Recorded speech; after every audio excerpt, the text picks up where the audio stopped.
Olá, esse é o podcast Lídio do Esporte. Eu sou o Guilherme Dark e eu vou te deixar muito bem informado com o resumo esportivo desta semana. Depois do campeonato inglês anunciar a volta para o dia 17 de junho, foi a vez da Itália seguir o mesmo caminho. O ministro do esporte do país revelou que o campeonato de futebol italiano será retomado no dia 20 do próximo mês, depois de se reunir por videoconferência com autoridades do futebol local, como a Federação Italiana, jogadores, treinadores e árbitros. No entanto, será a Copa da Itália que vai marcar a volta do futebol no país, no dia 13 de junho. E o Roger Federer é o atleta mais bem pago do mundo nos últimos 12 meses, segundo o tradicional ranking da revista Forbes. É a primeira vez que um tenista ocupa o topo da lista de 100 atletas. O suíço, com ganhos de cerca de 578 milhões de reais, aparece à frente dos craques Cristiano Ronaldo, Lionel Messi e Neymar no topo do ranking. O craque do PSG, aliás, é o único brasileiro da lista. A Liga de Futebol Feminino dos Estados Unidos, formada por 9 times, anunciou seu retorno às competições com um formato diferente. O torneio começará no dia 27 de junho e terá duração de um mês, com a final prevista para o dia 26 de julho. A competição não terá público e será toda disputada no estado de Utah. Segundo o anúncio, os 9 times disputarão 4 jogos na primeira fase. Os 8 melhores times avançam para as quartas de final e a partir daí o torneio se decide no mata-mata. Uma réplica encomendada por Kobe Bryant, que reproduz o seu próprio anel do título da NBA de 2000, foi leiloado nesta semana por mais de R$1 milhão na cotação atual nos Estados Unidos. O dono da peça, feita em ouro de 14 quilates e diamante, não foi revelado de acordo com o site de notícias TMZ.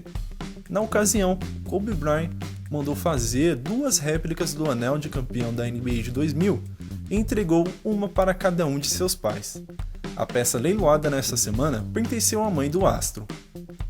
O São Paulo Futebol Clube anunciou um crédito futuro a torcedores que compraram o pacote de ingressos promocional para jogos do Paulistão e da Libertadores, ou que adquiriram bilhetes especificamente para o duelo com o River Plate. A partida contra os argentinos ocorreria no dia 17 de março, mas foi suspensa por causa da pandemia da Covid-19. Pela medida provisória editada pelo presidente Jair Bolsonaro, o responsável pelo evento deve oferecer um crédito como contrapartida.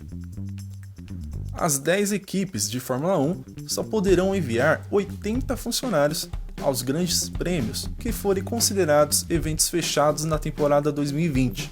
A intenção é reduzir a possibilidade de transmissão ou contágio de coronavírus por parte dos envolvidos com as corridas. Com isso, os funcionários afetados pela limitação serão os responsáveis por outras áreas. A temporada 2020 da Fórmula 1 deverá começar no próximo dia 5 de julho, na Áustria. A intenção é realizar entre 15 e 18 corridas, passando primeiro pela Europa, depois Ásia, Américas e Oriente Médio, com o fim do campeonato planejado para dezembro. Como o futebol já foi retomado na Alemanha, nesta semana pelo campeonato alemão, o esperado foi correspondido. Borussia Dortmund e Bayern de Munique proporcionaram aos amantes de futebol uma partida de alto nível. A maior demonstração disso foi o golaço do volante Kimmich de cobertura, que garantiu a vitória do Bayern por 1-0. Com o triunfo fora de casa, o Bayern de Munique segue firme na liderança da Bundesliga e segue invicto com 12 vitórias e 1 empate. Agora 7 pontos separa o líder do vice-líder Borussia Dortmund. E nesta semana morreu o Oswaldo Álvares, o Vadão, o ex-técnico da seleção brasileira feminina de futebol e com passagens por São Paulo, Corinthians, Guarani, Ponte Preta e entre outros. Aos 63 anos, ele lutava contra um câncer no fígado e estava internado no Hospital Albert Einstein, em São Paulo, desde a semana retrasada. Toda a nossa solidariedade aos familiares. Bom, é isso.